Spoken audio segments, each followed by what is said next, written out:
பொழுது நான் யார் என அறிவித்து வாழும் முறை வகுத்து அளித்து பேரறிவாய் வந்துவிட்டு சுய ஒளியால் விளங்க வைத்த என் குருவே வாழ்க, இறைவா வாழ்க, குருவே வாழ்க வையகம், வாழ்க.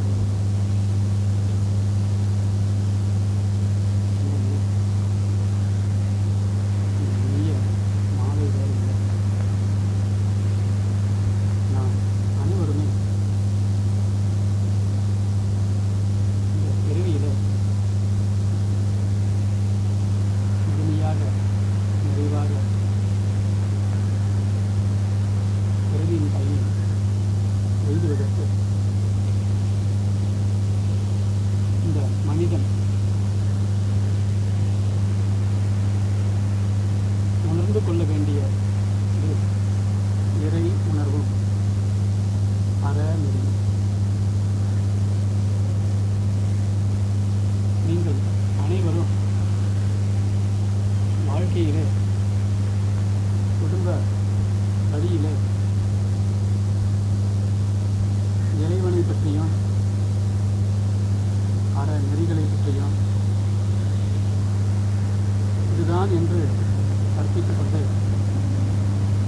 இதுதான் உண்மை என்று கூட வாழ்ந்து கொண்டு வருகிறோம். எல்லாம் வல்ல எங்கும் நிறைந்த ஒவ்வொரு உயிர்க்குள்ளும் தவறாமல் ஆட்சி புரிந்து விளைவை தந்து கொண்டிருக்கின்ற அந்த இறை நிலையில் உள்ளவாறு அறிந்த அதுவே ஆகி வழிகாட்டுகின்ற ஒருவரை குரு என்று அழைக்கின்றனர். இந்த உலகத்திலே எத்தனையோ மகான்கள் இந்த கோடியிலோ இருந்தாலும் அவர்கள் எங்கே இருக்கிறார்கள் என்று நமக்கு தெரியாது. ஆனால் இப்பொழுது நாம் வாழ்ந்து கொண்டிருக்கின்ற காலத்தில் நம் முன்னாடி இருக்கிறார் நம்முடைய அருள் தந்தை வேதாத்ரி மகரிஷி. அவர்கள் நமக்கு எந்த முறையிலே தவத்தினூடே பயிற்சியினூடே மற்ற விளக்கத்தை நமக்கு தந்தார்களோ அதிலே நான் உணர்ந்த மற்றும் உங்களிடையே பகிர்ந்து கொள்ள விரும்புகிறேன். நண்பர்களே, உங்களில் அனைவருமே சிந்தனையிலே அறிவிலே சரியான இடத்திலே இருக்கிறீர்கள். ஒரு சிலர் அந்த நிலையை நோக்கி வந்து கொண்டு இருக்கிறார். எப்படி இருந்த போதிலும் உங்களுக்கு சிலரிலே இதை ஏற்றுக்கொள்ளவும் கூடும், சிலருக்கு ஏற்றுக்கொள்ளாமலும் இருக்கும் கூடும். எது எப்படி இருந்த போதிலும் எல்லாம் வல்ல இந்த பேராற்றல் உங்களுடைய மனத்தின் அடித்தளத்திலே அவன் ஆட்சி செய்கிறதுனால இன்று இல்லாவிட்டாலும் இன்னொரு நாள் இதை இன்று கேட்க இருக்கும் இந்த உண்மை உங்களுக்கு என்று சரியென்று பட்டு ஏற்றுக்கொள்ள முடிகின்றதோ ஏற்றுக்கொண்டு நீங்கள் அனைவரும் இறை உணர்வும் அற உணர்வும் பெற்று வாழ்வாங்கு வாழ வாழ்த்தி இந்த உரையை தொடங்குகின்றேன். நண்பர்களே, நாம் என்ன நினைத்துக் கொண்டிருக்கிறோம் என்றால் 1995 வருடம் வாழ்ந்து கொண்டிருக்கிறோம்.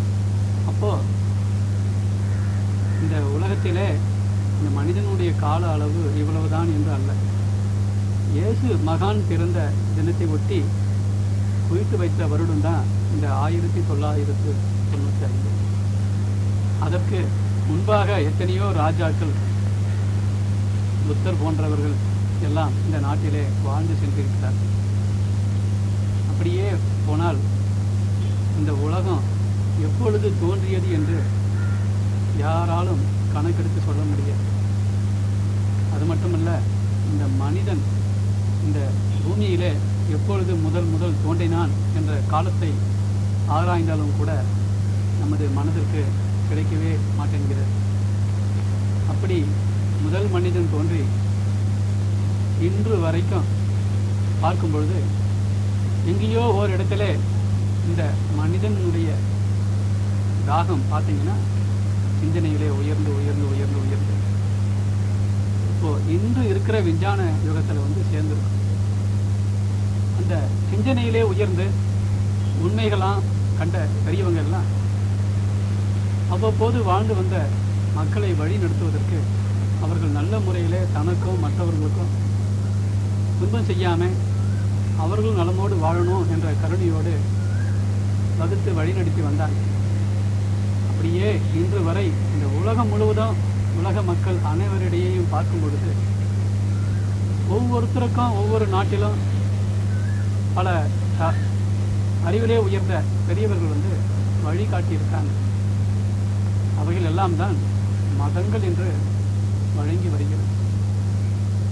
உலகம் முழுவதும் இன்று பார்த்தோம்னா எத்தனையோ மதங்கள் இருக்கிறது, எத்தனையோ மத தலைவர்கள். இந்த மதங்கள் எல்லாம் எதற்கு தோன்றியது, மனிதனுக்கு ஏன் தேவை என்று பார்ப்போம். மதங்கள் அனைத்துமே மனிதன் மனிதனாக வாழ வேண்டும் என்ற கருத்தை கொண்டு இறை உணர்வு என்ற ஒன்றையும் அறநெறி என்ற இன்னொன்றையும் இவை இரண்டையும் சேர்த்து கொடுத்திருக்கிற ஒரு தொகுப்பு தான் மதங்கள் எனப்படுகிறது. எந்த மதத்தை எடுத்து பாருங்க, அதனுடைய அடிப்படையான கருத்து, மையமான கருத்து இந்த இறை உணர்வு அறநெறி, இது ரெண்டு தவிர வேறு எதுவுமே கிடையாது. ஏன் அப்படின்னு பாருங்க, இந்த மனிதன் அறிவிலே உயர வேண்டும், இந்த பிரபஞ்ச ரகசியத்தை எல்லாம் தெரிந்து கொள்ள வேண்டும், தன்னை உணர்ந்து கொள்ள வேண்டும், இந்த உடலையும் உணர வேண்டும், இந்த உலகத்தையும் உணர வேண்டும், இந்த உடலுக்கு இடையே இவற்றை அனைத்தின் இடையே உள்ள உயிர்ங்கிற பொருள் பாருங்க, அதையும் உணர வேண்டும். இப்படியே எல்லாம் வல்ல இறைவனே பரிணாமத்தால இறுதியாக மனிதனாக வந்து முடிந்து இருக்கிறான் என்ற ஒரு உண்மையை அறிந்து கொள்ளும் போது தான் இந்த மனிதனை பற்றிய ஒரு மதிப்பு, ஒரு மகத்துவம் நமக்கு வருகிறது. அப்போ எல்லாம் வல்ல அந்த தெய்வ நிறையானது, எங்கும் உள்ள அந்த இறை ஆற்றலானது இந்த மனிதனுக்கு உள்ளாகவும் இருக்கிறது என்று அவன் தெரிந்து கொள்ளுகின்ற போது, அப்போ நம் முன்னாடி இருக்கிற ஒவ்வொரு மனிதருக்கும் அந்த இறைவன் இருக்கிறான் என்ற நினைவு நமக்கு வறுமையானால் அவருக்கு துன்பம் செய்ய முடியுமான்னு பாருங்க. துன்பம் செய்யக்கூடாது. அப்படி செய்தோம்னா அங்கே இருக்கிற அந்த இறைவன் தான் துன்பப்படுகிறான் என்ற ஒரு உணர்வு நமக்கு முதல்ல வந்துடுது. ஆகவே துன்பமே செய்யக்கூடாத வகையில் நல்லதே செய்யக்கூடிய ஒரு பொறுப்பு உணர்வும் ஒரு கடமை உணர்வும் நமக்கு வருது பாருங்க. அதுதான் ஒழுக்கம். இதுதான் நம்முடைய குரு மகான் அவர்கள் ஒரு சூத்திரமே கொடுத்துருக்குறாங்க. தனக்கோ பிறருக்கோ இப்பொழுதோ நாளையோ உடலுக்கோ உயிருக்கோ அறிவுக்கோ துன்பம் எடாத செயல்கள் எல்லாம் ஒழுக்கம் என்று நமக்கு சொல்லிக் கொடுத்திருக்கிறார். அடுத்து ஒரு ஆன்மா துன்பப்படுகிறது, அந்த துன்பத்தை நீக்கணுங்கிறதுக்காக ஒரு செயல் நாம் செய்கிறோம் பாருங்க. அதுதான் ஈகை. துன்பத்திலே இருந்து நீக்குவதற்கு ஒரு செயல் செய்கிறோமே, ஒரு உதவி, அதுதான் ஈகை. அப்போ ஒழுக்கம் ஒன்று, ஈகை இரண்டு, இன்னொன்று பார்த்தீங்கன்னா நாம் அனைவரும் பிறந்திருக்கிறோம். ஒரு குறிப்பிட்ட வயது வரைக்கும் பெற்றோர்களுடைய உழைப்பிலே அந்த ஊதியத்தை கொண்டு வாழ்ந்து கொண்டு வரும். அந்த காலத்தில் பார்க்கும்பொழுது 15 வயது என்று வைத்தார்கள். இன்று 20 வயது ஆனாலும் சரி, 25 வயதானாலும் சரி, படிப்பும் முடியறதில்லை, வேலையும் கிடைக்கிறதில்லை, திருமணமும் ஆகிறதில்லை. யோசிச்சு பாருங்கள். அப்போது அது எந்த வயது வரைக்கும் நம்ம சுயமாக பொருள் ஈட்ட முடியுதோ அது வரைக்கும் இன்னொருவர் உழைப்பிலே தான் வாழ வேண்டியிருக்கு. அது மட்டும் இல்லை, இப்போ நாம் எல்லாம் அங்கே வந்திருக்கோம். காலையிலிருந்து இந்த நிமிடம் வரைக்கும் எத்தனையோ பொருள்களை அனுபவித்து ஏற்றுக்கொண்டு தான் நம்ம வாழ்ந்து கொண்டு வரோம். அவ்வளவு பொருள்களும் நாம் யாருமே உற்பத்தி செய்யலை. அங்கே இருக்கிற அத்தனை மக்களும், இந்த நாட்டில் இருக்கிற அத்தனை மக்களும் தான் அதை உற்பத்தி செய்திருக்காங்க. அப்போது 15 வயதுங்கிறது 20, 25 வயது வரைக்கும் எந்த ஒரு உழைப்பும் இல்லாமல், எந்த ஒரு உற்பத்தியும் செய்யாமல், நம்ம சமுதாயத்தில் இவ்வளோ பேருடைய உழைப்பையும் அவர்களால் உற்பத்தி ஆகப்பட்ட பொருள்களையும் தூக்கி வாழ்ந்து கொண்டு வரோமே. இப்படியே போனோம்னா, இந்த சமுதாயத்தில் இருக்கிறத எடுத்து சாப்பிட்டுக்கிட்டே வந்தோம்னா சமுதாயம் என்ன ஆகுதுன்னு பாருங்கள், வறண்டு போயிடும். அப்போது இது வரைக்கும் நாம் அனுபவிச்சிருக்கிற அறிவு, கல்வி, இந்த பண்பாடு இவ்வளவும் இந்த சமுதாயமும் பாதுகாப்பு இந்த அரசாங்கமும் கொடுத்துருக்குது. இப்போ இதையெல்லாம் நம்ம திருப்பி செய்யணுங்கிற ஒரு டியூ இருக்குது பாருங்கள், கடன் இருக்குது பாருங்கள். அந்த கடனை திருப்பி கொடுக்கணும். இந்த கடன்ங்கிற வார்த்தை தான் மை என்கிற ஒரு விகுதி பெற்று கடமை என்று ஆயிடுச்சு. அப்போ ஒழுக்கம் ஒன்று, ஈகை இன்னொன்று, மூன்றாவது கடமை. இது மூன்றையும் சேர்த்து தான் அறநெறிகள்னு சொல்லுவோம். இந்த அறநெறிகள் ஒரு தனி மனிதனுக்கோ, அவனுடைய வீட்டிலோ, அவன் இருக்கிற ஊரிலோ, கிராமமாகட்டும், ஒரு நாடாகட்டும், ஒரு பெரிய தேசமாகட்டும், எங்கேயெல்லாம் இந்த அறநெறிகள் சரியாக முறையாக செயல்பட்டு கொண்டிருக்கிறதோ அங்கு அனைத்து மக்களும் வளமோடு மகிழ்வோடு வாழ்ந்து கொண்டிருப்பார். எங்கு தனி மனிதனாகட்டும், ஒரு குடும்பமாகட்டும், நாடாகட்டும் இந்த அறநெறிகள் முறையாக இல்லையோ அங்குதான் சிக்கல் முதல்ல தொடங்குது. அங்கு தான் பிரச்சனைகள் அவனுக்கு உருவாகுது. அப்போது நம்ம நன்கு யோசித்து பார்த்தோம். இது வரைக்கும் இந்த நாட்டிலே வந்த பெரியவங்க எல்லாம், மதங்கள் எல்லாம் எவ்வளவோ நூல்கள் எழுதி வச்சுருக்காங்க, எவ்வளவோ அறநெறிகள் கொடுத்துருக்காங்க. ஏதாவது குறைவு இருக்கான்னு நீங்கள் சொல்லுங்க பார்க்கலாம். எல்லாரும் யோசிச்சு பாருங்கள், ஏதாவது பஞ்சம் இருக்குதா நம்ம நாட்டில்? அறநெறிக்கு எவ்வளவு ஏராளமாக கொடுத்துருக்காங்கன்னு பாருங்கள். இவ்வளவு அறநெறிகள் எல்லாம் இருக்குது. அதையெல்லாம் முறையாக நம்ம வாழ்க்கையில் வந்து அந்த அறநெறிகளை எல்லோரும் கடைபிடிச்சு இருப்பாங்கன்னா துன்பம் வர வாய்ப்பு இருக்குதான்னு நீங்கள் சொல்லுங்கள். இந்த ஒழுக்கம், கடமை, ஈகன்னு சொன்னமே, இது மூன்றும் சரியாக இந்த நாட்டில் ஒவ்வொரு இடத்துலையும் ஒவ்வொரு மனிதனிடத்துலையும் நடந்து வந்தால் துன்பம் இருந்திருக்குமா? அப்போது இவ்வளவு துன்பங்கள் இருக்குதே, ஏன் காரணம்? எதனால் இந்த அறநெறிகள்லாம்? அப்போது அறநெறிகள் சரியாக செயல்படாமல் போயிருக்கு ஒவ்வொரு இடத்துலையும். இப்போ தலைக்கீழாக இந்த அறநெறிகள் எல்லாம் செயல்பட்டுக்கிட்டு வருது. அப்போ எங்கே இந்த அறநெறிகள் ஏன் இப்படி சரி வர நடந்து வரலை? யாராலையும் சரியாக கடைபிடிக்க முடியல. ஆனால் இவ்வளவும் தெரிந்து கொண்டோம், முறைகளும் இவ்வளவும் கற்பித்து இந்த நாட்டில் கொடுத்திருந்த போதிலும் ஏன் இந்த நிலை என்று பார்க்கும்போது இறை உணர்வு என்பது அங்கு விட்டு போயிடுச்சு. ஒவ்வொருத்தரும் அந்த இறைநிலையை உள்ளது உள்ளவாறே எப்பொழுது உணர்ந்து கொள்கின்றார்களோ அப்பொழுது தான் இந்த அறநெறிகள் அவ்வளோ பேரும் சரியான முறையில் வந்து செயல்படுத்த முடியும். அப்போது இந்த நாட்டில் இத்தனை மதங்கள் இருந்த போதிலும் இறை உணர்வு என்னவா ஆயிருக்கு? மறைக்கப்பட்டு இருக்கிறது. உண்மையான அந்த உணர்வு தெய்வ நிலையை மறைத்து விட்டு இருக்கிறதுனால அறநெறிகள் பற்றி எப்படி இதை செயலுக்கு கொண்டு வர்றதுங்கிறது ஒரு விளக்கம் அவங்களாண்ட இல்லாமல் போயிடுச்சு. நண்பர்களே, இந்த அறநெறிகள் வேதங்கள் என்ற முறையிலும் உபநிஷத்துக்கள் என்ற பெயரிலும் நாட்டுக்கு நாடு பல வேதங்களாலும் பல கதைகளாலும் நூல்கள் மூலமாகவும் போதனையாகவும் கொடுக்கப்பட்டிருக்கிறது. ஆனால் போதனையாக மட்டும் இருந்தால் போராது, அவைகள் அனைத்தும் உணர்வாகவே ஆக்கப்பட வேண்டும். இந்த ஒவ்வொரு மனிதனுக்கும் உணர்வாகவே இந்த அறநெறிகள் வருவதற்கு ஒரு வழி காட்ட வேண்டும். சரி, இப்போ நாம் அனைவரும் கொஞ்சம் சிந்திச்சு பார்க்கணும். எல்லோரும் உங்களுடைய நினைவுக்கு வாங்க. இப்போ இந்த நாட்டில் ஒரு கம்ப்யூட்டர் காலத்தில் விஞ்ஞான ஒரு உச்சகட்டகமான நிலையில், அறிவிலே ஒரு மனிதன் உயர்ந்த நிலையில் இருக்கிறான்.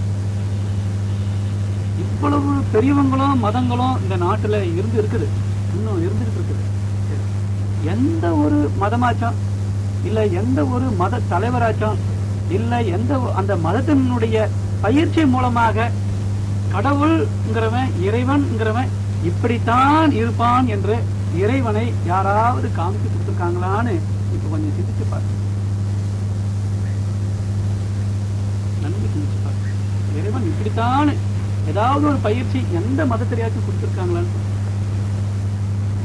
காமிச்சிருக்காங்களான்னு பாருங்க. அப்போ வேணுமுன்னே 2-3 பேர் வருவாங்க. இப்போ நாம் எல்லாம் இங்க அமர்ந்திருக்கோம். காமிச்சு கொடுத்தாங்களா இல்லையான்னு நமக்கு தெரியும். சரி, நீங்க யாராவது பார்த்துருக்கீங்களா, இது வரைக்கும் கண்ணால பார்த்துருக்கிறீங்களா என்று பார்க்கும்பொழுது ஒரு சிலர் அந்த உணர்வு, அந்த இறை உணர்வு, இறைவனை பற்றி ஒரு கருத்து எல்லாருக்கும் இருக்குது, நம்ம அனைவருக்குமே இருக்குது. அது உண்மையாக தெரிகிற வரைக்கும் இந்த ஆன்மா அலைந்து கொண்டு இருக்கிறது. அப்போ அவங்களுக்கு கஷ்டம் கூட வந்துடும். இது என்ன இவர் இப்படி கேட்கிறாரு போது, இந்த பாருங்கய்யா, நான் பார்த்துருக்குறேங்கய்யா இறைவனை என்று 2 பேர் சொல்லிட்டு வருவாங்க. பார்த்தீங்களா, எப்போ பார்த்தீங்க, எங்கே பார்த்தீங்க, எப்படி பார்த்தீங்க அப்படின்னு ஒரு கேள்வி போட்டேன். நான் ஒரு 2 மாதத்துக்கு முன்னங்க நல்லா தூங்கிட்டு இருந்தேன். அப்படியே அவன் அப்படியே திட்டாந்தரமாக வந்து என் முன்னாடி வந்து நின்னா நான் பார்த்துருக்கேன். இன்னும் ஒரு என்ன சொல்கிறாரு, நான் தினமும் பூஜை செய்ய வந்தேன், அதே நினைவில் நான் வணங்குற தெய்வத்தை நினைச்சு நல்லா பூஜை செஞ்சுக்கிட்டே இருந்துக்கிட்டேன். ஒரு நாள் திடீர்னு அப்படியே திரும்பி பார்த்தேன்னா அப்படியே திஷ்டாந்திரமாக நான் வணங்குற தெய்வத்தை அப்படியே பார்த்தேனுங்க. இப்போ உங்களுக்குள்ள எல்லாம் வல்ல அந்த பேராற்றல், 6ஆம் அறிவு என்று சொல்லுகின்ற ஒரு உயர்ந்த சிந்தனை நம் அனைவரிடமே இருக்கிறது. அதை கொண்டு இப்போ நாம் பார்ப்போம். இப்போ இறைவன் இவ்வாறு தான் இந்த உருவத்துல தான் இருப்பான்னு ஒரு கருத்தை நம்ம வச்சுக்கிட்டு இருக்கிறோமா இல்லையா? அப்போ அந்த கருத்தை வைத்துக் கொண்டு தானே நம்ம பூஜை பண்ணிக்கிட்டு இருப்போம். அப்போ அந்த கருத்தை வைத்துக்கொண்டே அந்த உருவத்தை மனதில் பதிந்து வைத்துக் கொண்டோம். நமக்குள்ள என்ன இருக்கிறது? நீங்கள் எல்லாம் பயிற்சி பெற்றிருக்கீங்க. உயிர்ங்கிற தூக்கமும் சரீரம் மறைப்பொருளாக நமக்குள்ளே இயங்கிக் கொண்டிருக்கிறது. ஒரு நிமிடத்துல நாம் நினைச்சிட்டோம்னா என்ன ஆகுது? ஒவ்வொரு உயிரிலையும் பதிந்து விடுகிறது. பதிந்தது என்ன ஆகுது? அதே நேரம் சந்தர்ப்பம் வரும்போது என்னவாகுது? பிரதிபலிக்கிறது. நம்ம என்ன நினைச்சு போட்டோமோ அதுதானே வரும். இப்போ நம்முடைய ஜீவகாந்தம் இருக்கு பாருங்க, சுடட்டு கொண்டே இருக்கும்போது பக்தியில என்ன ஆகும்? அப்படியே நடுமனதுக்கு போயிடும். இன்னும் அடிமனதுக்கு போனா எல்லாம் விளங்கிடும். இந்த நடுமனதுக்கு போகும்போதே நமக்குள்ளாக இருக்கிற அந்த சூக்கும சரீரமானது நாம் இதுவரைக்கும் நினைத்து நினைத்து நினைத்து நினைத்து வழிபட்டு வந்தோமே, அந்த உருவம் அப்படியே நம்ம ஜீவகாந்தமே அந்த உருவமாக எடுத்து நம்ம முன்னாடி ப்ரொஜெக்ஷன் ஆகும். அப்படியே வெளி வந்து தோற்றமா தெரியும். அப்போ நம்ம நெசமான பார்த்துருக்கீங்க. ஆனா அது எவ்வளவு நேரம் நீங்க பார்த்தீங்க? இந்த கேள்வி. ஒரு கண்ணு தாங்க பார்த்தேன், அப்புறம் அது காணாம போயிடுச்சுங்க. நான் எதையுமே குறை சொல்லலை, ஒரு உண்மையை உங்களுக்கு சொல்லணும். மகான்கள் கண்டுபிடிச்ச இந்த உலகத்துக்கு எவ்வளவு கஷ்டப்பட்டு இதை கண்டுபிடிச்சு கொடுத்துருக்காங்கன்னு பாருங்க இந்த வித்தையை. அப்போ அந்த ஒரு செகண்ட் மட்டும்தான் அது நிலைக்குதுன்னா நம்மளுடைய ஜீவகாந்தனுடைய ப்ரொஜெக்ஷன் போச்சு பாருங்க. மீண்டும் கொஞ்சம் கொஞ்சமா நமக்குள்ள கொஞ்சம் வரும், கொஞ்சம் வெளியே வந்து போயிடும். ஒரு குறிப்பிட்ட டிஸ்டன்ஸுக்கு அது ஆதிக்கம் பண்ணும். அதுக்கு மேல போச்சுன்னா மீண்டும் நமக்குள்ள வராது. போனது தான், செலவு தான். மீண்டும் வேற ஒரு ஆற்றல் மூலமாகத்தான் அந்த ஆற்றலை நிறுத்திக் கொள்ள முடியும். சரி, இப்போ நாம் எல்லாம் என்ன நினைச்சு வச்சிருக்கோம்னு பாருங்க. கடவுள்னு சொன்னாக்கா அவன் வந்து புலி போல் முடிச்சுக்கிட்டு இருப்பான், கழுத்துல ஒரு பாம்பு போட்டுக்கிட்டு இருப்பான், சடமுடிகள் எல்லாம் இருக்கும், அதில் ஒரு அம்மாவுடைய சின்ன இது இருக்கும், பாம்பு இருக்கும் அப்படின்னு நம்ம நினைச்சு வைத்து கொண்டு இருக்கும்போது அப்போ கடவுள்னு சொல்லும்போது நமக்கு எது காட்சிக்கு வருதுன்னு பார்த்தீங்கன்னா அந்த உருவம் தான் நமக்கு காட்சிக்கு வரும். சரி, நம்ம அதை அப்படியே ஏற்றுக்கொள்வோம். அப்போ இறைவன் எனப்பட்டவன் கண்ணு, மூக்கு, காது, அப்போ நாம் எது எதெல்லாம் பிரியுமோ அதெல்லாம் அந்த இறைவனுக்கு சூட்டி இருக்கிறோம் பாருங்க. இப்படித்தான் இருப்பான்னு சொன்னோம்னா நம்ம முன்னாடி வந்து நின்னானா, அப்ப பக்கத்து தெருவில், பக்கத்து ஊர்ல, இந்த உலகம் முழுவதும் எத்தனை நாடுகள் இருக்கு, அங்கெல்லாம் அவன் எப்படி வருவான்? இதை நீங்க கொஞ்சம் யோசிக்கணும். அப்போ எல்லாம் வல்ல அந்த பேராற்றல், இந்த மகாசக்தி அரூபமானது, எங்கும் உள்ளது, எல்லா பொருள்களிலும் சடப்பொருள்களிலும் இயங்கும் பொருள்களும் ஊடுருவி இருக்க வாய்ப்பு வாய்ந்தது. இப்போ இங்குதான் மெய்ப்பொருள் விளக்கம் நமக்கு வருகிறது.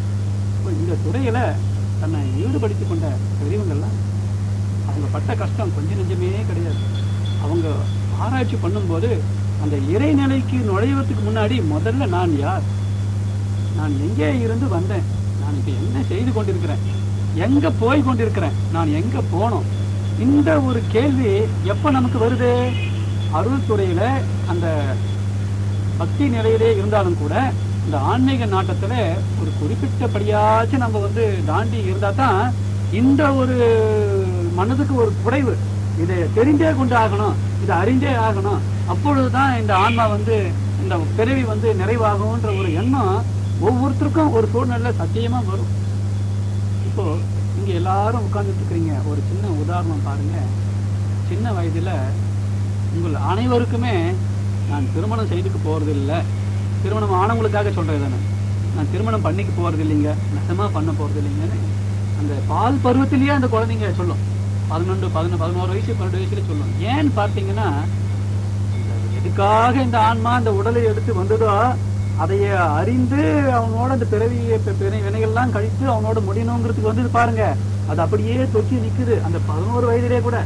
ஆனா அப்புறம் நாளாக ஆக பருவ வயது வருது, பழகிற சூழ்நிலை, இந்த புலன்களுக்கு அடிமையாகுது, கடைசியில வீட்லயும் திருமணம் பண்றாங்க, பண்ணி கொடுத்து இப்ப குழந்தை குட்டியோட நம்ம இருக்கிறோங்க. திருமணம் ஆனவங்களுக்காக சொல்றேன். அப்போ எல்லோருக்குமே இன்று இல்லாவிட்டாலும் ஒரு சூழ்நிலையில எல்லோருக்கும் இந்த தாகம் வந்து வந்தே தீரும். அளவுல கொஞ்சம் வித்தியாசமா இருக்கலாம். அந்த தாகம் வந்து மனதை அதை தெரிந்து கொள்ளணும்ன்ற நிலை கொண்டு வந்து வச்சிருக்கிறோம் பாருங்க. அப்பதான் நமக்கு எது கிடைக்கணுமோ அது கிடைக்கும், அது வரைக்கும் கிடைக்காது. எது எல்லாம் உள்ள இறைவன் கிட்ட என்ன இருக்குதுன்னு பாத்தீங்கன்னா அன்பு, கருணை, இது தவிர வேற ஒண்ணுமே இல்லை. அதை எப்படிங்க இந்த வார்த்தையில சொல்றீங்க? இப்போ நம்ம இருக்கிறவங்க, நம்ம ஒரு பொருளை விரும்பணும், அந்த பொருள் தான் கிடைக்கும். ஒரு நபரை விரும்பணும், அந்த நபர் தான் கிடைப்பார். அப்ப எதை விரும்புறோமோ அதை கொடுக்குறாங்க என்று சொன்னால் அதன் பிறகு அதில் அனுபவிக்கிற விளைவுகள் வந்து யாருக்கு சேர்ந்தது? நம்மை சார்ந்தது. அப்போ நாம் செய்யற, நாம் விரும்புறதையும் கொடுத்துடுறான், செயலை செஞ்சுடுறோம். அந்த செயலில் விளைவாக ஒரு விளைவு வருது பாருங்க. அந்த விளைவை நம்ம இன்பமோ துன்பமோ உணர்றோம் பாருங்க. அதுதான் அவனுடைய தீர்ப்பு. இந்த உலகத்தில் இருக்கிற எந்த ஒரு மனிதனும் எந்த செயலை செய்து இருந்தாலும் அதுக்கு உரிய விளைவு தப்பாமல் வந்து சேரும். இதைய மறந்துடவே கூடாது. சரி, இந்த மகான்கள் எல்லாம் அப்போ முதல்ல வந்து தன்னை அறிந்து கொள்ளணும் என்று வராங்க. அப்போ இது வரைக்கும் இந்த நாட்டில் வந்த பெரியவங்கள்லாம் இதை எப்படி வந்து அறிஞ்சாங்க போது வேதங்கள் எடுத்துக்கொண்டீங்கன்னா நீங்க இன்று தெளிவாக இதை தெரிந்து கொள்ளுங்க. இப்போ நாம் காணும் இந்த பொருள்கள், சூரியன், கொடான கோடி கோள்கள், இவைகள் அனைத்துமே பஞ்ச பூதங்களால, அதனுடைய கூட்டுதலால ஆக்கப்பட்டது. அப்போ பஞ்சபூதங்கள் தான் எல்லாமே. அப்போ அந்த பஞ்சபூதங்களுக்கும் முடிவாக எது இருக்கிறது? அது இறைவெளி, இறைவன் என்று வைத்து இதுதான் வேதாந்தம். வேதத்துக்கு முடிவு. வேதம்ங்கிறது இந்த 5 பௌதிக பிரிவுகள், பஞ்சபூதங்கள். அதற்கு முடிவாக என்ன இருக்கிறது? அந்த இறை காட்டுவது தான் வேதாந்தம். இங்கு அதற்கு மேலாக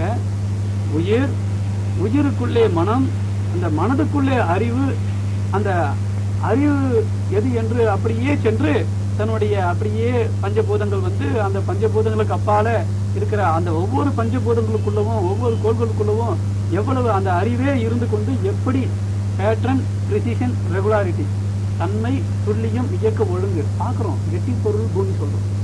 ஆனா கரெக்டா ஒரு நாளைக்குன்னும் போது 24 மணி நேரம் இவ்வளவு பெரிய உடம்பை தூக்கி கொண்டு 365 நாள் என்று சொன்னால் சூரியனை கரெக்டா சுற்றி வருது. அப்போ ஒழுங்கு இருக்குதா இல்லைங்களா பாருங்க. அப்போ எது அதுக்குள்ள ஒண்ணு அறிவாக இருக்கிறது. ஒரு வார்த்தை நீங்க கேள்விப்பட்டிருப்பீங்க, முட்டைக்குள் கருவுக்கும் கல்லுக்குள் தேரைக்கும் உணவை அளந்து வைத்திருப்பவன் யார் என்று. ரொம்ப ஆச்சரியமா இருக்கு. அப்போ ஒரு உயிர் உற்பத்தி ஆகிறதுக்கு முன்னாடியே அந்த உயிருக்கு என்னென்ன வேணுமோ எல்லாம் வல்ல அந்த பரம்பொருள் முன்னாடியே வச்சுட்டு தான் ஒரு ஜீவனை படைக்குது. அவ்வளவு ஒழுக்கம் அதுல இருக்குது. ஆனா இந்த மனிதன் மட்டும், மனிதனை தவிர எத்தனை கோடி ஜீவராசிகள் இந்த உலகத்துல இருந்தாலும் அவைகள் அனைத்துமே வாழ்க்கையில என்னென்ன பொருள் கிடைக்குதோ அதை அப்படியே எடுத்து சாப்பிட்டு அதுக்கு 3 உணர்வு தான் இருக்கு. மனிதனை தவிர என்ன சாப்பிட்றது, பசிதாய், அப்புறம் தட்பவெப்பத்தில் காத்துக்கொள்ள ஒரு குகையில இருக்கிறது, அப்புறம் இனவெருத்தி செய்வது. இது தவிர அதுக்கு வேற ஒண்ணுமே தெரியாது. அது மட்டும் இல்லை, தன்னை பாதுகாத்து கொள்ளணும், பலம் வாய்ந்த விலங்குகிட்ட பாதுகாத்து கொள்ளணும் என்ற அளவில் இருக்கும். ஆனால் இந்த மனிதன் மட்டும் என்ன செய்யறான்னு பார்த்தீங்கன்னா, எந்த பொருள் கிடைச்சாலும் அதை அப்படியே சாப்பிட மாட்டான். அரிசி இருக்குன்னா அதை வேக வச்சு உப்பு போட்டு மிளகா போட்டு மசாலா போட்டு இன்னும் காய்கறியெல்லாம் போட்டு பிரியாணியும் பண்ணி சாப்பிடுவோம். கிடைக்கிறத அப்படியே சாப்பிட மாட்டான், எல்லாம் உருவாக்கி. அப்போ இன்று வாழ்க்கையில பார்த்தீங்கன்னா இவனுடைய கலை திறமையினால எத்தனையோ பொருட்களை உற்பத்தி செஞ்சுட்டான். அவ்வளவு பொருள்களும் இவனுக்கு வாழ்க்கைக்கு தேவைன்னு ஆகிப்போச்சு. இவன் எவ்வளவுக்கு எவ்வளவு பொருட்கள் உற்பத்தி பண்ணனானோ, எவ்வளவு அதை அனுபவித்து சுகமா இருக்கும்னு நினைச்சானோ, அதுவும் கூட போட்டி போட்டுக்கொண்டு சிக்கல்களும் துன்பங்களும் பெருகிடுச்சு. ஏன்னா அந்த அறிவு எதை நோக்கி புறப்பட்டதோ அதை நோக்கி போய் சேரணும். மழை கடல் நீர் மேகமாகி நீர் மழையாக பெய்கிறது. ஏரி குளை குட்டை ஆறு நதி எல்லாத்துலயும் பெய்யுது. ஆனா எங்க பெய்தாலும் அது என்ன ஓடிக்கிட்டு தான் இருக்குது, அமைதி பெறுதா இல்ல. கடலை போய் சேரும் போதுதான் அதுக்கு அமைதி. அப்போ நாம எங்கே இருந்து வந்தோமோ அந்த மூல நிலைக்கு போய் மீண்டும் நாம சேரும் போது தான் இந்த ஆன்மா. அப்போ எத்தனையோ கோடி பிறப்பதோறும் பிறந்து பிறந்து பிறந்து பிறந்து பிறந்து வந்திருக்கிறோம். இங்கதான் இந்த இறை உணர்வுக்கு குறித்து நம்முடைய திருமூலர் சொல்றார். இலைக்கும் வினை கடல் நீர் உறும் தோணி இலைப்பனை நீக்க இரு வழி உண்டு, தனக்கும் இலைக்கும் அக்கேடில் முதல்வன் விளைக்கும் தவம் அறம் நேர்த்துணையானு. அப்போ இந்த வாழ்க்கை என்பது எத்தனையோ பிறவிதோறும் வினை பதிப்புக்கு ஒப்ப பிறவி எடுத்துக்கிட்டே வரும். இந்த வாழ்க்கையை ஒரு படகாக வைத்துக்கொண்டு அந்த பெரிய கடல்ல அந்த படகு போட்டு மேல உட்காந்துக்கிட்டு மெதுந்துக்கிட்டு வரோம். சலிப்பு தட்டி போகுது, பலம் இல்லை, சோர்வு உண்டாயிடுச்சு. இனி நம்ம போய் கரையை சேருவோமா என்ற ஒரு நிலை வந்தாச்சு. இப்ப சொல்றாரு, அதுக்கு வழி இருக்குது. தனக்கும் கிளைக்கும், கிளையினும் போது நம்முடைய குழந்தைங்க, நமக்கு பின்னாடி வர உறவினர்கள், அதுக்கு பின்னாடி சந்ததிகள், இவங்க அனைவரும் ஓய்வு பெறுவதற்கு 2 வழி இருக்குது. என்னது? தவம் அறம் நேர்த்துணையாமே. தவம் என்கிறது தன்னை உணரும் வித்தை, பிரம்ம வித்தை, இறைவனை அறியும் வித்தை. அப்புறம் என்ன? அறம். அப்போ இந்த அறம்ங்கிறது ஒழுக்கம், கடமை, ஈகை, இந்த செயல்களோடு அந்த தவத்தால தன்னையும் தன் இறைவனையும் உணர்ந்து கொள்ளும் போது தான் இந்த பிறவியின் பயனை நாம் அடையலாம், இந்த வாழ்க்கையில சுகமாக இருக்கலாம். மற்றவங்க யாரும் அந்த நிலையை அடைய முடியாதுங்கிறது அந்த காலத்திலேயே அவங்க குறிப்பா சொல்லி வச்சிருக்காங்க.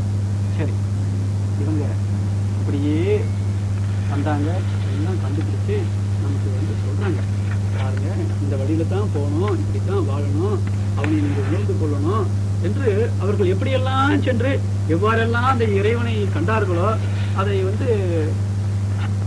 அந்த இடத்துக்கு போய் பிரம்மம் என்ற ஒரு இந்த நிலைக்கு வராங்க. இப்போ நீ யார் என்று கேட்கும்போது நான் பிரம்மம் என்று அவங்க சொல்றாங்க. அப்படி அது சொன்னவங்க கூட விளக்கம், பிரம்மம் என்றால் என்ன, அது எவ்வாறு இருக்கும், எத்தகையது என்ற விளக்கம் விட்டு போயிடும்.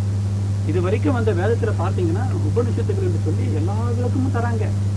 இந்த உயிர்னு ஒண்ணு மறைப்பொருள் இருக்கு பாருங்க, அந்த உயிரை பற்றி ஆவல் எல்லாம் தூண்டி விட்டு இருந்தாலும் கூட அதனுடைய இதுவை ரகசியமா வச்சுட்டாங்க. அதுதான் 3 ஓட்டைகள். மகிழ்ச்சி அவர்கள் அதை அழகா நமக்கு விடுவிக்கிறார் இந்த விஞ்ஞான காலத்தில். எது? மனம், உயிர், நெய்ங்கிற தெய்வம். இப்போ ஒரு முறை ஒரு பெரியவர் இருந்தார். அவரு கடவுளை காணணும், இந்த உயிரை அறியணும்னு சொல்லி அவருக்கு ஒரு பெரிய வியாபாரி அவங்க தந்தையாரு. இவரு முதல் குழந்தை. இவருக்கு 4 பிரதர்ஸுங்க வேற இருக்காங்க. இப்போ வயசு வந்துடுச்சு, திருமணம் பண்ற வயசு வந்தது. நான் கடவுளை பார்த்தாகணும், உயிரை அறிஞ்சாகணும், அப்புறம் தான் எனக்கு திருமணம் என்று சொல்லி அவரு கீழே இருக்கிற தம்பிகள்லாம் திருமணம் பண்ணி வச்சுட்டார். நம்ம மண்டலத்தில் இருக்கிற ஒரு அன்பர் அப்பதான் புதுசா சேர்ந்திருக்கார். நீங்க இதை காமிக்கணும், காமன்னு ஒரு மகான் இருக்காரு, நீங்க அவரை போய் பாருங்கன்னு சொல்றேன். சரின்னு அங்க போறேன். போயிட்டு ஐயா நமஸ்காரம், என்னங்க வாங்க, நான் கடவுளை பார்க்கணுங்க, நீங்க எனக்கு கடவுளை காமிச்சு தருவீங்க? ஓ தாராளமா நான் காமிச்சு கொடுக்குறேன், நீங்க கடவுளை அறியலாம், 2 வருடம் என் கூட நீங்க இருக்கணும் என்று சொல்றேன். இந்த பெரியவரும் 2 வருடம் God is confusion, life is problem. கடவுள் என்பது குழப்பமானது, வாழ்க்கை என்பது சிக்கலானது. என்னப்பா நீ இது எனக்கு தெரியாதா, இதை தெரிஞ்சுக்கிறதுக்காக உங்ககிட்ட வந்து உட்கார்ந்துட்டு இருந்தேன் இந்த 2 வருடம் என்று அவரு. ஆமாப்பா, இது வரைக்கும் நீ தெரிஞ்சு வைத்துக் கொண்டு இருந்தாலும் குரு என்ற முறையில இப்ப நான் ஒரு விளக்கம் கொடுத்தேன் இல்லையா, இந்த விளக்கத்தை வைத்துக் கொண்டு இதை பெற்றுக்கொண்டு அது எனக்கு தெரியுங்க, ஆனா நீங்க சொல்றீங்க, ஆனா எனக்கு விளக்கம் கிடைக்கலையே, வார்த்தையில சொல்றீங்க, எனக்கு சரியான விளக்கம் எனக்கு இந்த மனசு ஏத்துக்கலையே. அதாவது இது வரைக்கும் நீ இந்த உலகம் கண்ட விளக்கமும் இதுதான், இதை விட வேற விளக்கம் கிடையாதுன்னு சொல்றாரு. அவருக்கு மன நிறைவாகுமான்னு பாருங்க. அப்படி போய் நம்ம சாமிக்கிட்ட வர்றாரு. சாமிக்கிட்ட வரும்போது ஒரு சில உதாரணங்களை கொடுத்து இறைநிலையை உள்ளவாறு விளக்குனார். அதையே நம்ம பார்க்க போவோம். அதே போல சில பெரியவங்க சிலர் வந்து சாமிக்கு டெஸ்ட் பண்றதுக்குனே வர்றது. இறைவனை வந்து நீங்க காட்டுறீங்களா, நீங்க காமிக்கிறேன்னு சொன்னாங்களே, அவர் தெரிஞ்சுக்கிறாரு. சாமிஜி வரும்போதே தெரிஞ்சுக்கிறாரு, இவன் வந்து நம்மளை டெஸ்ட் பண்றதுக்கு வந்திருக்கான், ஆனா இவருடைய மனமும் அவனுடைய குறைகளை நீக்கணும், அவனை உயர்த்தணும்ன்ற கருணையோடு இருக்கிறார். சரியப்பா ஒரு 15 நிமிடம் கழிச்சு வா, எனக்கு நான் விளக்குறேன் என்று சொல்றான். அவன் போயிட்டு மறுநாளைக்கு தான் வரான். ஏன்னா உண்மையிலேயே அவன் தெரிஞ்சுக்கணும்னு நல்லா இருந்தாலும் இப்போ சொல்றாரு, அப்பா நீ வந்து இப்ப எப்படி என் முன்னாடி இருக்கிறியோ, உன்னை நான் பாக்குறேனோ, அதே போல அந்த மலைக்கு பின்னாடி ஒரு ஊர் இருக்கு, நான் அதையும் பாக்குறேன், உன்னையும் பாக்குறேன், இந்த ஊரையும் பாக்குறா போல இந்த மலைக்கு பின்னாடி இருக்கிற ஊரும் நான் பார்க்கிறேன். நீ அந்த ஊரை பார்க்க விரும்பினா என்னோட நீ வந்தீனா மலைக்கு பின்னாடி இருக்கிற ஊரையும் நான் உனக்கு காமிச்சு கொடுக்குறேன்.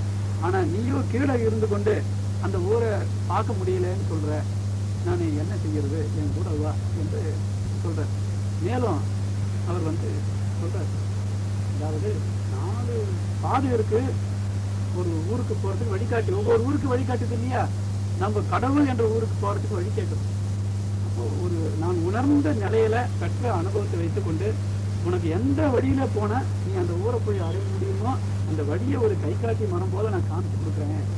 நீ தான் அந்த வழியில போய் அந்த ஊரை அடையணும். நான் உன்னை கொண்டு போயிட்டு அந்த ஊர்ல வந்து வைக்க முடியாது, சாப்பாடு தான் நான் போட்டு தருவேன், நீ தான் சாப்பிட்டு, உனக்காக நான் ஜீரணம் பண்ண முடியாது, நீ தான் ஜீரணம் பண்ணணும் என்று சொல்லி அவனுக்கு கடைசியில அவன் ஒரு ஏதோ ஒரு உணர்வு வந்து, ஏன்னா அவனுக்குள்ளும் அந்த எல்லாம் வல்ல பேராக்கள் இருக்குது இல்லையா, சாமி நான் தெரியாம உங்களை சோதிச்சுட்டேன், இப்போ உண்மையிலேயே அந்த நிலையை நான் அறியணும், அதை நீங்க உள்ளவாறு சொல்லணும் என்று கேட்கிறார். சாமிஜி எவ்வாறு சொன்னாரோ அதையே நாம் சிந்தித்து இன்றைய தொடரை நாம் நிறைவு செய்வோம். இந்த உலகத்துல இருக்கிற நீங்க பார்க்கக்கூடிய இந்த பிரபஞ்சம் முழுவதும் எடுத்துக்கொண்டா 2ஆ பிரிக்கலாம். அனிமேட், இன் அனிமேட்னு சொல்லணும். அதாவது உயிர்கள் வந்து உயிர்கள் அல்லாத ஜடப்பொருள், அதாவது பொருள் என்றும் நிகழ்ச்சி என்றும் பிரித்துக் கொள்ளலாம். இப்போ இங்க ஒரு தெளிவு நாம் பெற்றாக வேண்டும். பொருள் என்றால் மாறாமல் இருப்பது, எப்பொழுதும் அவ்வாறே இருப்பது. நிகழ்ச்சி என்றால் இப்போ நம்ம எதை பார்த்தோமோ அது நாளைக்கு வேற மாதிரி இருக்கும், மறுநாளைக்கு இன்னொரு மாதிரி இருக்கும். இப்போ மாறிக்கொண்டே இருப்பது நிகழ்ச்சி, மாறாமல் இருப்பது தான் பொருள். இப்போ உதாரணமா இந்த வாட்ச் இருக்கு, இந்த சுத்தி இருக்கு, இல்லை நம்ம கையில ஒரு பழம் இருக்குதுன்னு வைத்துக்கொள்வோம். பழம் இருக்குது. இப்போ இந்த பழம் ஒரு பொருளான்னு கேட்கும்போது ஆமா பொருள் தான் என்று நாம் சொல்லுவோம். இந்த ரெக்கார்டர் பொருள் தான், இந்த வாட்ச் பொருள் தான், ஏன்னா எல்லாவற்றையும் நம்ம அனுபவிச்சு கொண்டு வரோம், இதையெல்லாம் பொருள்னு நம்ம சொல்லி வச்சிருக்கோம். சரி, இப்போ என்ன செய்யறோம், நல்லா எரியுது. இந்த பழம் வச்சிருக்கு பாருங்க, கையில ஒரு ஆப்பிள் வச்சுக்கோங்க, அந்த நெருப்புல இப்போ போட்டாச்சு. கொஞ்ச நேரத்தில் என்னாச்சு, அந்த ஆப்பிள் எல்லாம் தெரிஞ்சு சாம்பலா போயிடுது. காணாம போயிடுச்சு இல்லையா? இப்போ எங்க போச்சு இல்லைங்க, சாம்பலா போயிடுச்சுங்க. சரி, இதுக்கு இப்போ இங்க ஒரு பெரிய உண்மை என்னன்னு பார்த்தீங்கன்னா, இந்த ஆப்பிள் எங்கே இருந்து வந்தது? நமக்கு ஆப்பிள் மரத்துல இருந்து வந்தது. ஆப்பிள் மரம் பழம் வர்றதுக்கு முன்னாடி என்னவா இருந்திருக்கும்? ஆப்பிள் செடி ஒரு மரமா இருந்திருக்கும். அதுல ஒரு பூ பூத்து அது காயாகி பிறகு பழமாச்சு. அப்போ அதுக்கு பல நாட்கள் ஆயிருக்கு இல்லையா? அப்போ அதுக்கு முன்னாடி வெறும் விதையா இருந்திருக்கு, மரமா தான் இருந்திருக்கு. திடீர்னு எங்க இருந்து ஆப்பிள் வந்தது? இப்போ இந்த புத்தத்தோட ஆப்பிள் வருவதற்கு பலான கோடி அணுக்கள் எல்லாம் கூடி கூடி கூடி கூடி சேர்ந்து ஒரு தோட்டமாக காட்சி அளிக்கிறது. மீண்டும் நெருப்புல போடும்போது அந்த அணுக்கள் என்ன ஆகும்? நெருப்பினுடைய இதுவால வேகம் பெறும். ஒவ்வொரு அணுக்களும் நீங்க சயின்ஸ்ல படிச்சிருக்கீங்க. ஆட்டம், ஸ்மாலஸ்ட் பார்ட்டிகல், அதுக்கு மேல சின்னது எதுவுமே இல்லை. ஆனா அந்த ஆட்டத்துக்குள்ளவும் 3 மூலக்கூறு இருக்கிறதா நீங்க படிச்சிருக்கீங்க. Neutron, proton, electron. இது இந்த நியூட்ரான் அணு பார்க்கிறீங்க ஒரு குறிப்பிட்ட கருவை வைத்துக்கொண்டு. ஆனா அதுல இருக்கிற எலக்ட்ரான், புரோட்டான், நியூட்ரானை எந்த விஞ்ஞானியாச்சும் பார்த்துருக்காங்களான்னு பாருங்க. அது தெரியாது. சரி, அணுவே மிக மிக நுண்ணியது, பார்க்க முடியல. ஏதோ ஒரு கருவியை கொண்டு பெருக்கி பார்க்கிறோம். ஆனா அதுல இருக்கிற இது போட்ட உடனே அது எவ்வாறு முதல்ல கூடிச்சோ அதே போல இப்ப நாம இங்க ஐயா இருக்க, நீங்க வேகமா சுத்தி வாங்கன்னு சொல்றேன். அவரு இருந்த இடத்துலயே மெதுவாக தான் நடந்து வரணும். உதாரணமா கோவில்ல போனீங்கன்னா நவகிரகம் இருக்கும். ஒரு தனி ஆள் போவான், காலம்பரை போவான். யாரும் இருக்க மாட்டாங்க. சும்மா வேகமா 9 சுத்தத்துக்கு வேகமா போவாரு. இடையில என்ன, சனிக்கிழமை அன்னைக்கு போயிட்டோம். நம்ம நிறைய பேர் சேர்ந்த உடனே ஒரு 5 பேர் இடையில வந்துட்டாங்க. அப்ப வேகம் என்ன ஆகுது? அப்படியே கொஞ்சம் கொஞ்சமா குறையுது. இப்போ நிறைய ஒரு 50 பேர் வந்துட்டாங்க. அப்ப எப்படி நகரம்? நகரதா இல்லைங்களா? அப்போ வேகம் வேணும்னா ஒரு குறிப்பிட்ட இடைவெளி நமக்கு தேவை. அப்போ இந்த இடத்துல அவருக்கு வேகமா சுத்த முடியாது. கொஞ்சம் தூரமா வட்டம் போட்டாருன்னா வேகமா போடலாம். இன்னும் தூரம் போனா இன்னும் வட்டம் பெருசா போடலாம். நெருக்கமா வரும்போது வேகம் குறைஞ்சிடும். அப்போ இந்த நெருப்புல போட்ட உடனே இந்த வேகம் என்ன ஆகுது? அதிகமாகும். என்ன ஆகும்? இடைவெளி ஆகும். ஒவ்வொன்றும் பிரிஞ்சு பிரிஞ்சு பிரிஞ்சு இடைவெளி அதிகமாகிட்டே போக 2 அணுக்களுக்கு இடையில இடைவெளி பெருக பெருக பெருக பெருக என்ன ஆகுது? அது அப்படியே எப்படி எந்த நிலையில இருந்து வந்ததோ அப்படியே சென்று அதுக்கு முன்னே நிலை, அணுவுக்கு முன்னே நிலை என்னவோ அது அடையிற வரைக்கும் மாற்றம் பெற்றுக்கொண்டே போய் அணுவாவே மாறிடுது. சரி, மீண்டும் இந்த ஆராய்ச்சிக்கு வருவோம். அணு என்றால் என்ன? இப்போ இந்த ஆப்பிள் பழம் பொருள் சொன்னோமா? இப்போ ஆப்பிள் பழம் எங்க போச்சு? மாறிடுச்சு, அணுவா மாறி போச்சு. அப்போ இதை நிகழ்ச்சின்னு சொல்றதா பொருள்னு சொல்றதா? நம்முடைய சாமியப்படி இது ஒரு நிகழ்ச்சி என்றுதான் சொல்லணும். ஏன்னா பொருள் என்றால் இப்ப பார்த்துட்டு நாளைக்கு எப்பவும் அது அவ்வாறே இருக்க வேண்டும். மாறிக்கொண்டே இருப்பதை நம்ம நிகழ்ச்சின்னு சொல்றோம் இல்லையா? சரி சரி, அணுதான் பொருளான்னு ஒரு ஆராய்ச்சி பண்ணுவோம். ஏன்னா இது எல்லாத்தையும் பிரிச்சு பிரிச்சு இதையை எடுத்து பார்த்தோம், இந்த ஃபேன் எடுத்து பார்த்தோம், நம்ம கண்ணில் காணுகின்ற ஒவ்வொரு அதாவது சூரியனை எடுத்துக்கொண்டோம், சந்திரன் எடுத்துக்கொண்டோம், செவ்வாய் எடுத்துக்கொண்டோம். எந்த கோள்களையும் பிரிச்சு பிரிச்சு பிரிச்சு பிரிச்சு பகுத்து பகுத்து பகுத்து பகுத்து பகுக்க முடியாத அளவுல வரும்போது அணு எல்லாத்தையும் பிரிச்சு முடிச்சிட்டோம். கடைசியில என்னவா வருது? அணுவா வருது. இப்போ அணு தான் பொருளா என்று பார்க்கும் பொழுது அந்த நுண்ணிய அணுவும் தன்னைத்தானே ஒரு குறிப்பிட்ட வேகத்தில் சுற்றி கொண்டிருக்கிறது. அதுவும் இயக்கத்தில் இருக்குது இல்லையா? அப்ப இயக்கத்தில இருப்பது கூட நம்ம பொருள் என்று ஒத்துக்கொள்வது இல்லை. சரி, அந்த இயக்கம் நின்று விட்டால் என்னவாகும்? அப்போ இந்த வேதங்கள் பஞ்சபூதங்கள் எதை சொல்லுது? விண், காற்று, நெருப்பு, நீர், நிலம். அந்த விண் என்கிறது தான் நம்ம அணுக்கள் என்று சொல்கிறோம். அது மெய்ஞானிகள் பரமாணுன்னு சொல்லுவாங்க. அதுக்கு மேல பகுக்க முடியாதது. பர என்ற வார்த்தை எங்க போடுறோமோ அதுக்கு மேல இன்னொன்று இல்லை, அதுக்கு மேல பகுக்கவே முடியாதது. அப்போ அந்த பரமாணுக்கு தான் அதுவே தன்னைத்தானே சுற்றி கொண்டு இருக்கிறது. இவர்கள் எல்லாம் எங்கே இருக்கிறது? அதுக்கு அப்பாலே என்ன இருக்கிறது? இவற்றுக்கு இடையே என்ன இருக்கிறது என்ற ஒரு கேள்வியை போட்டு பாருங்க. ஒன்றும் இல்லைங்களே, சூன்யம் தானே இருக்குது. ஒன்றும் இல்லாததை என்ன சொல்றோம்? சூன்யம் என்றும் பாழ் என்றும் சுத்த வெளி என்றும் சொல்லுகிறோம். அதைத்தான் வேதங்கள் பிரம்மம் என்று அழைக்கிறது. கடவுளுக்கு இன்னொரு பேரு பிரம்மம். அப்போ அந்த எல்லாம் வல்ல பிரம்மம் சும்மா இருக்குது. அது அசைந்தால் என்ன ஆகுது?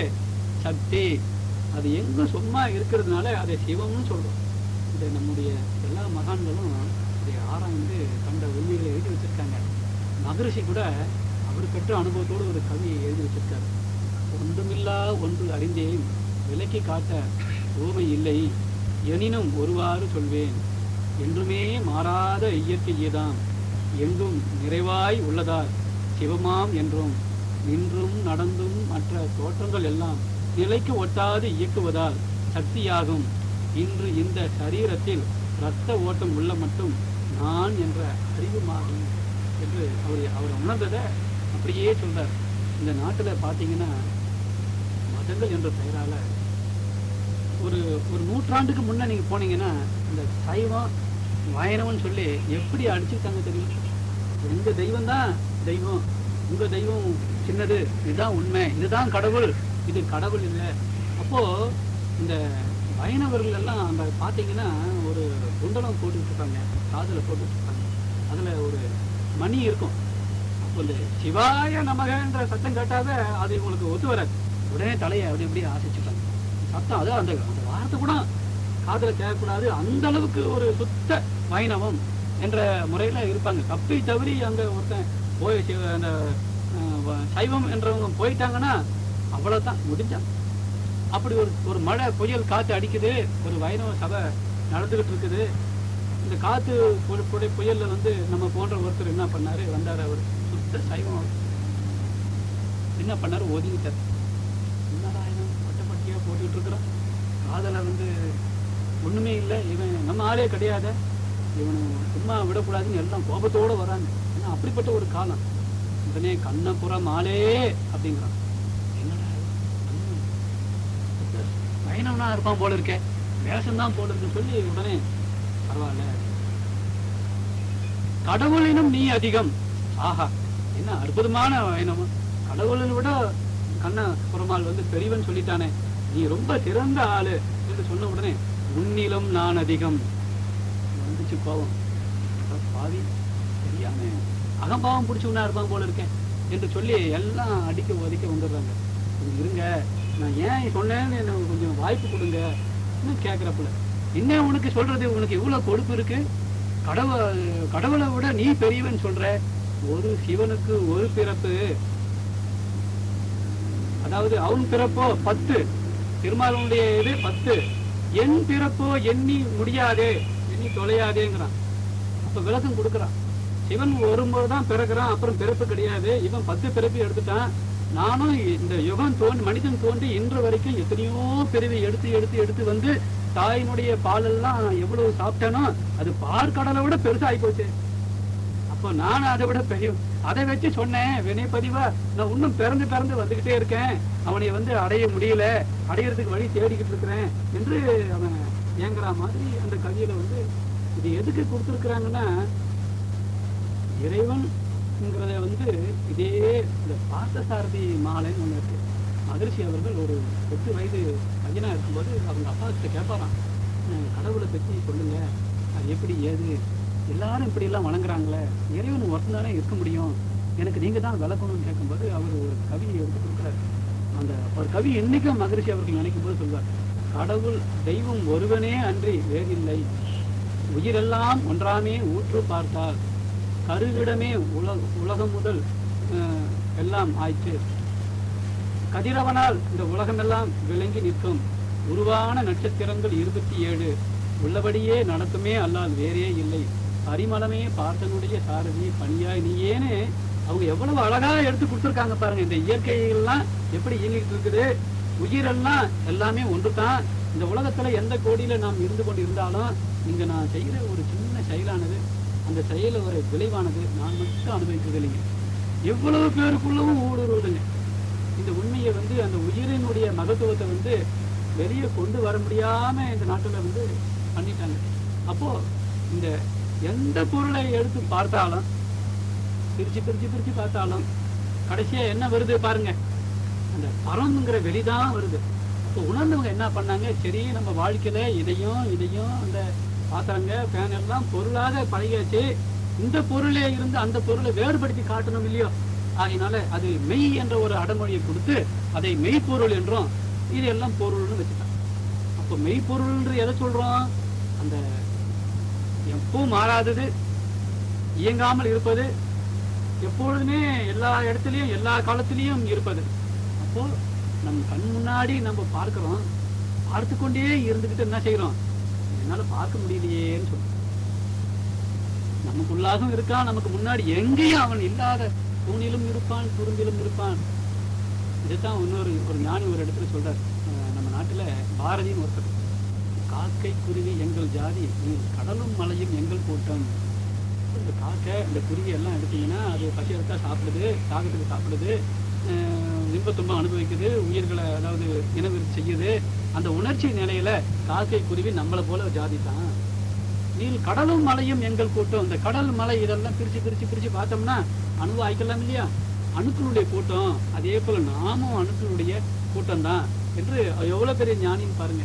இப்போ இது எல்லாம் என்ன ஆச்சு, இந்த விஞ்ஞானம் இன்று இருக்கிற நிலையில அன்று இல்லாததுனால, இந்த மக்களுக்கு எடுத்து சொல்ல முடியாததுனால அப்படியே மறைத்து விட்டார்கள். இன்று நம்முடைய மகிழ்ச்சி அவர்கள் எங்கும் உள்ளதை, நமக்குள்ளாக இருப்பதை ஒவ்வொருத்தரும் உள்ளவாறு அறிந்து கொள்வதற்கு பயிற்சி முறையாக இந்த யோக பயிற்சி. இந்த யோக பயிற்சி மகிழ்ச்சி அவர்கள் கண்டுபிடிச்சு கொடுத்தாங்கன்னா ஆசை.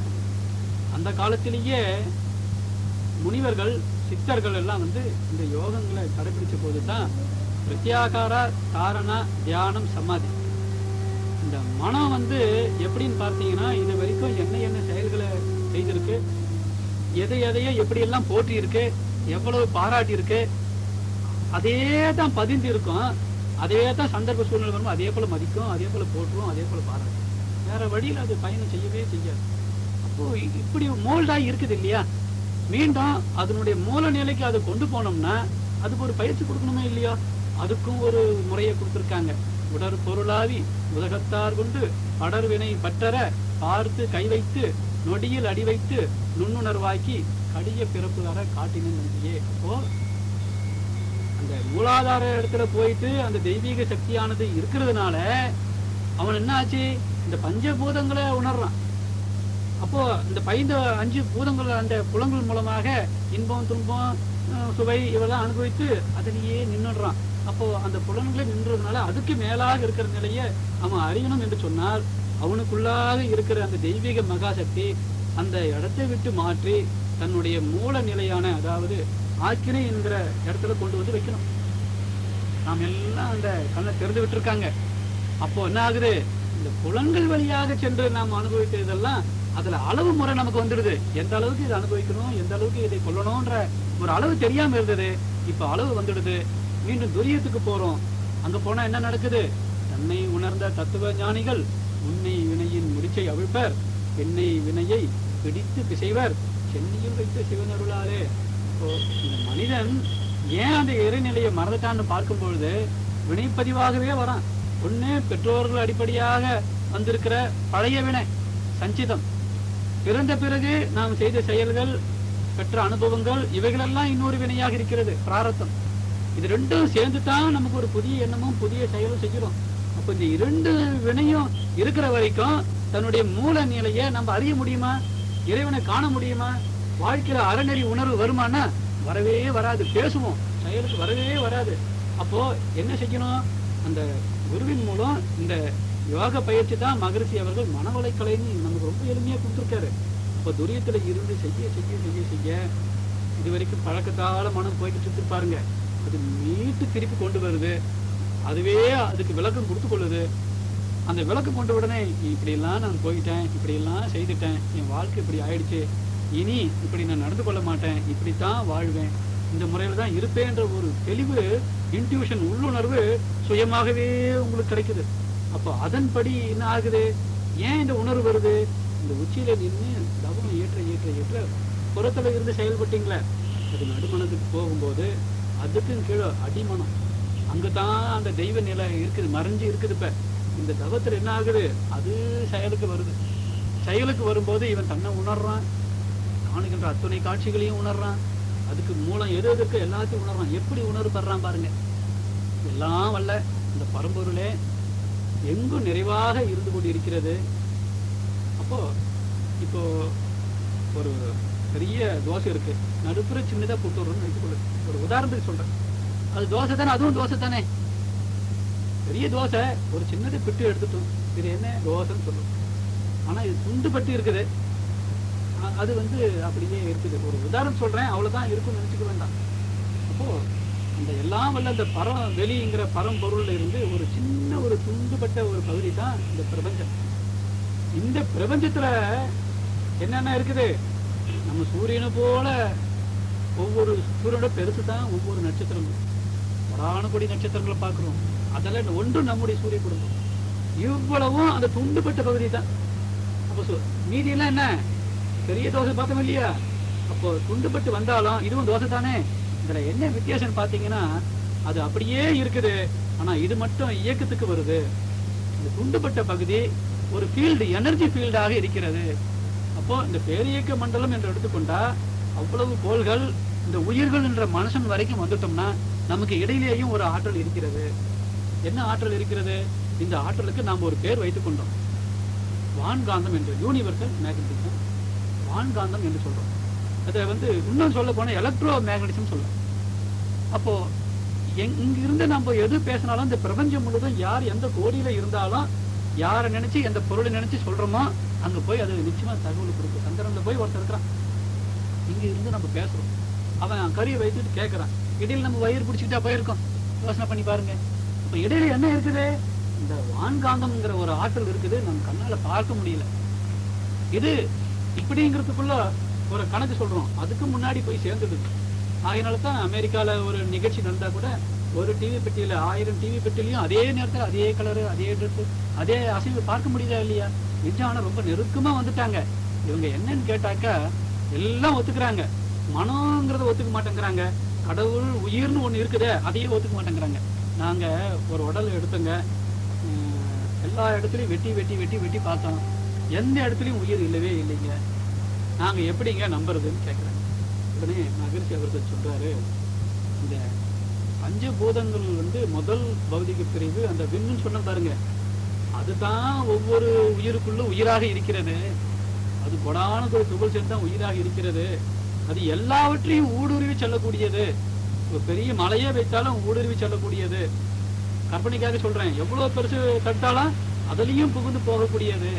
அதனுடைய வல்லமையை வந்து உங்களால உணரணும்னா இந்த அகத்தவம் என்று சொல்லுகின்ற இந்த தவத்துல அலைந்து கொண்டிருக்கிற வேகம் பட்டிருக்கிற இந்த மனம் அந்த அலையை கொஞ்சம் கொஞ்சமா குறைத்து குறைத்து குறைத்து குறைத்து அலை இயக்கம் குறைந்து அதனுடைய மூல நிலைக்கு போகும்போது தான் அது நீங்க உணர முடியும். அதை வார்த்தையை கொண்டு விளக்க முடியாது.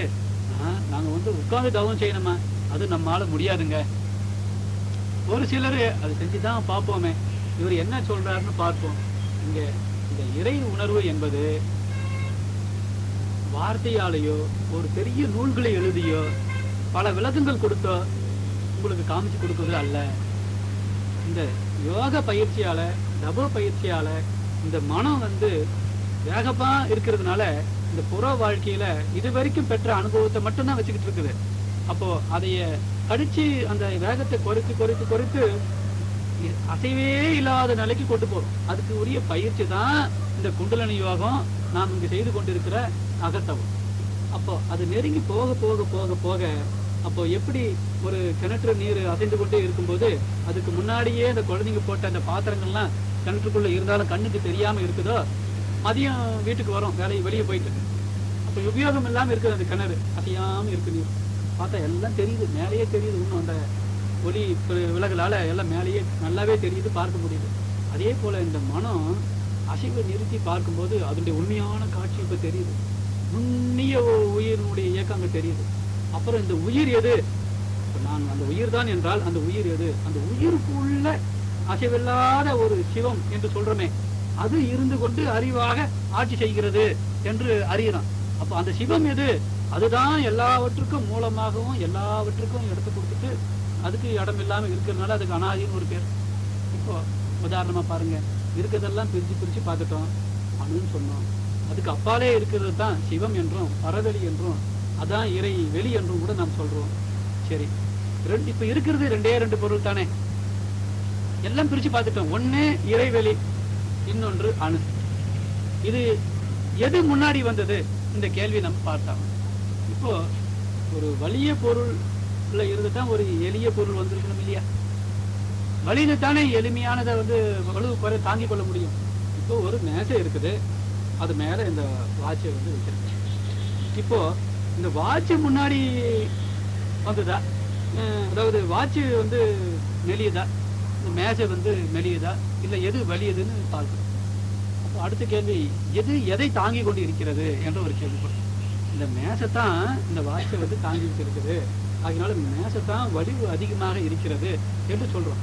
அப்போ அந்த மேசை முதல்ல இருந்தா தான் அதுக்கு மேல இந்த வாட்சை வைக்க முடியும்னு ஒரு தீர்மானத்துக்கு வரும். சரி, அதே போல இப்போ அணுன்னு ஒண்ணு இருக்கு, வெளின்னு ஒண்ணு. அணு வலு உடையதா, இந்த வெளி வலு வாய்ந்ததான்னு பார்க்கும்போது இந்த அணுவானது எங்கே இருக்கிறது என்று பார்க்கும்போது இந்த வெளியில தான் இருக்கு. கொடான கோடி இந்த கோள்கள் பார்க்கிறோம் பாருங்க, இவைகள் எல்லாம் இந்த அணுக்களால் ஆக்கப்பட்டு உருவமாக அந்த கோள்களாக இருந்தாலும் இவைகள் எல்லாம் எங்கே இருக்குதுன்னு பார்க்கும்போது வெளியில மிதந்து உருண்டு ஓடிக்கொண்டு இருக்கிறது. இதற்கு அப்பாலும் எல்லை காண முடியாததாக இருப்பது தான் சுத்தம். இந்த மனம் எங்கே இருந்து வந்ததோ அந்த மூல நிலையும் சென்று அறியக்கூடிய ஆற்றல் வாய்ந்தது. அது எவ்வளவு நாளும் விரிக்கலாம், விரித்து கொண்டே செல்லலாம், அந்த பேரியக்க மண்டலத்துக்கு அப்பாலும் விரிக்கலாம். ஆனா அதனுடைய மூல நிலையான இந்த பரநிலைக்கு போன உடனே இப்படி அப்படி விரிச்சா கற்பனைக்கு எட்ட மாட்டேங்குது, அதுக்கு மேல அது போக மாட்டேங்குது. ஏன்னா இடம் இருந்தா தானே இவ்வளவு தூரம் போகணும்னு நினைக்கும். எல்லை காண முடியாதது, வார்த்தையால சொல்ல முடியாத ஒரு ஆற்றல் வாய்ந்தது. ஆகவே அதுக்கு மேல அது எப்படின்னு அப்படியே அமைதியாகி அதுக்குள்ள உறைந்து அதுவே இதுவாகுது. அப்ப இவனுக்குள்ள எது இருக்குதுப்பா, அது இருக்குது. இந்த நிலையை உணரும் போது தான் மகரிஷி அவர்கள் இறைவனை பற்றி குறிக்கும் போது, உன்னிலே நான் அடங்க என்னுள்ளே நீ விளங்க உனது அருள் ஒளிர எனது உள்ள தூய்மை பெற்றேன், இன்னும் வேறு என்ன வேண்டும் இறைவா, இன்ப ஊற்றாய் நிறைந்த இறைவா என்று. அப்போ இந்த உணர்வுக்கு எல்லாரும் பெற முடியும். இதுல என்ன கஷ்டம் இருக்குதுன்னு பாருங்க. இவ்வளவு எளிமையான இந்த வித்தைக்கு பிரம்ம வித்தை என்று சொல்லி, இறைவனை அறியும் பயிற்சி என்று சொல்லி, இதை தனக்கே உரியது என்று சொல்லி காலத்தால அப்படியே எனக்கு உனக்குன்னு சொல்லி பலதெல்லாம் சேர்த்து இந்த அளவுக்கு வந்து விட்டது. எத்தனையோ பிறவில இந்த யாக்கத்தோடு பிறந்து வந்து இந்த பிறவில நமக்கு நல்ல குரு கிடைச்சிட்டாரு, நமக்கு எவ்வளவோ வழிகள் எல்லாம் சொல்லி கொடுத்துருக்காரு. இந்த தவத்தின் மூலமாகத்தான் தன்னையும் உணர முடியும், தனக்குள்ளே இருக்கிற தனக்கு மூலமாக இருக்கிற இந்த இயற்கைக்கும் இந்த பிரபஞ்சத்திற்கும் எல்லா பொருளுக்கும் எல்லாவற்றுக்கும் மூலமாக இருக்கிற அந்த தெய்வீக ஆற்றலையும் உணர முடியும் என்று சொல்லி நேரம் ஆகின்றதுனால கூட நிறைவு செய்து கொள்கிறேன். வாழ்க்கை